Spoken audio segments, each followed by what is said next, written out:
Alright, welcome back to our channel. Ito muli sa RP Max Vlogs. Mega love shoutout po sa ating lahat guys, mga kaibigan, mga kapatid, mga kalingap. Isang mapagpalang araw po sa ating lahat. Naway na sa mabuting kalagayan po ang lahat guys sa mga oras na ito. Shoutout po no, sa ating ama ng kalingap, Kuya Val Santos Matubang, Kalingap Rab, Atid na Vlogs, at mga kasamahan po nating charity vloggers and official Kalingap Reactors. At ang Team Rochelle, shoutout po sa inyong lahat guys. Gusto ko lang pong gawa ng reaction guys. Ito nga pong napag-usapan po namin no, sa MERD. So reaction ko po ito bilang MERD po.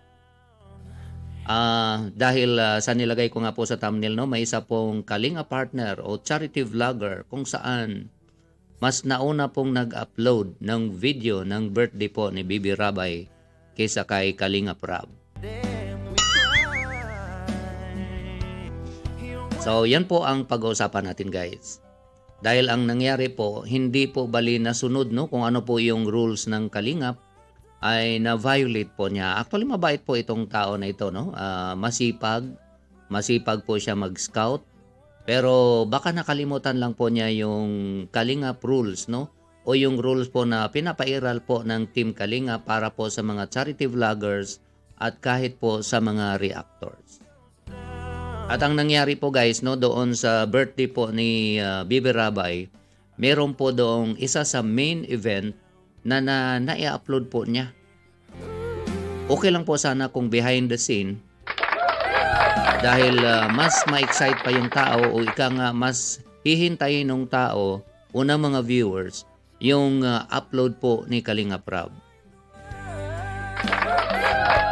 Dahil as of recording time, mga 2:43 PM na po dyan sa Pilipinas, hanggang ngayon hindi pa po na-upload ni Kalinga Prab ang birthday party ni Bibi Rabay. Pero itong charity vlogger na ito guys, itong Kalinga partner na ito, na-i-upload na po niya sa kanyang Facebook account ang isa sa pinakamagandang event sa birthday party po na yun. Kaya kung mapanood mo talaga, ika nga yung excitement mo, yung surprise mo na sana aabangan mo sa upload ni Kalinga Prab, ika nga na-spoiled na, nawala na dahil napanood mo na.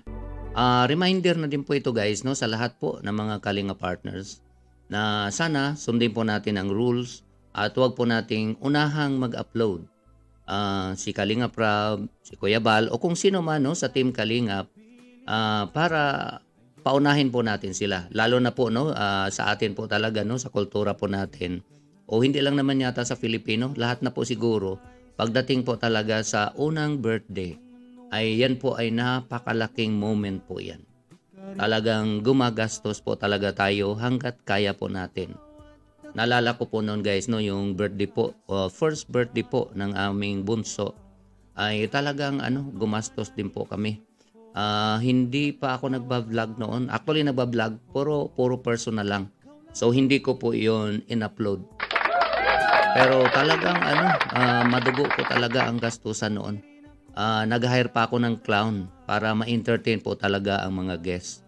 So talagang matinding event ika nga.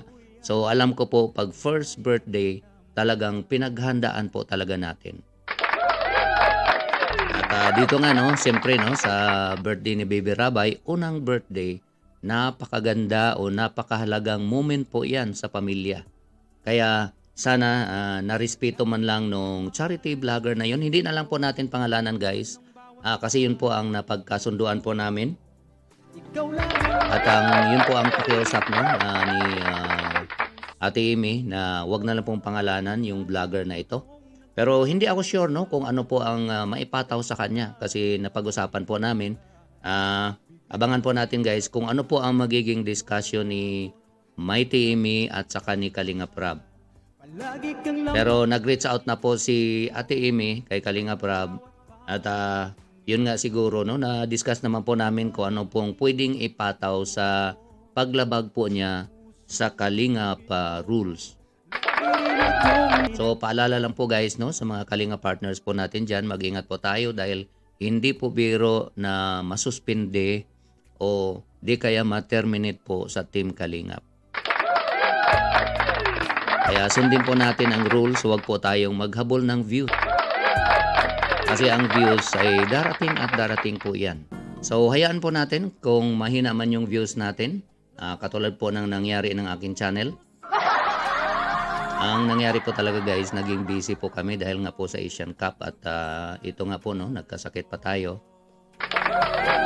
Kaya hindi ko na po pinipilit kung medyo masama po yung pakiramdam ko. Di bali nang walang upload, ang mahalaga po ang kalusugan natin. So ganun din po no, naintindihan ko naman po no sa mga charity vloggers na full-time na po dyan na kailangan din po talaga nila ang views. Pero siyempre, baka naman sa kakahabol po natin ng views, baka mamaya nalalabag na po natin ang Kalingap rules at baka doon po masira ang ating channel. Kaya hihintayin po natin o siguraduhin po natin guys na wala pong tayong nalabag na rules. Kasi marami po ang nagbabantay at ang MERD, no? Yan po talaga ang pangunahing trabaho ika nga ng MERD, no, na tingnan at obserbahan ang mga ginagawa po ng mga Kalinga partners. So yun lang po guys no, ang ating reaction. Paalala lang po doon sa mga Kalinga partners. Okay, at sa itong Kalinga charity vlogger na ito, na sana wag na po niyang ulitin muli dahil baka mamaya ma-terminate pa siya. Kasi pagkaalam po natin, pangalawa na pala niya itong violation. At hindi ako sure kung ano po ang maipataw sa kanya.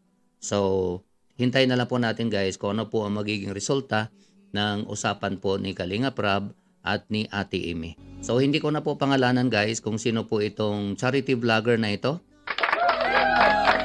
Alam ko, nag-reach out naman po sa kanya si Ate Amy. At nag-uusap na po sila. At siyempre no, paalala na din po ito sa lahat na mag-ingat po tayo sa ating mga upload na wala po tayong nalabag. Sa nabanggit ko nga po sa mga rules po na pinapairal para hindi po tayo magka-problema.